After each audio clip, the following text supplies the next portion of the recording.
السلام علیکم۔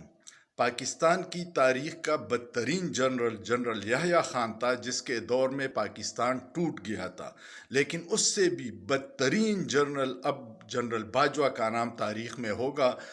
جنرل باجوہ کی گناہوں کی لسٹ تو بڑی لمبی ہے کہ اس نے نااہلوں لوٹیروں کو پاکستانی عوام پہ مسلط کیا، جو چوری ڈاکوں میں نمبر 1 تھی، اور جس کی وجہ سے معیشت کا بیڑا غرق ہو گیا۔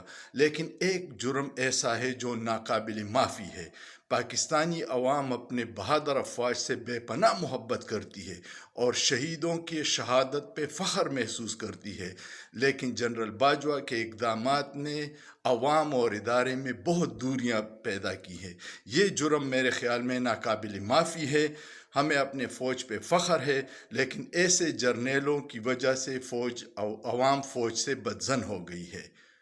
اگر آپ بھی سمجھتے ہیں کہ جنرل باجوہ کا یہ جرم ناقابل معافی ہے تو کمنٹ ضرور کیجیے گا۔ سوچئے، سوچنا جرم نہیں ہے۔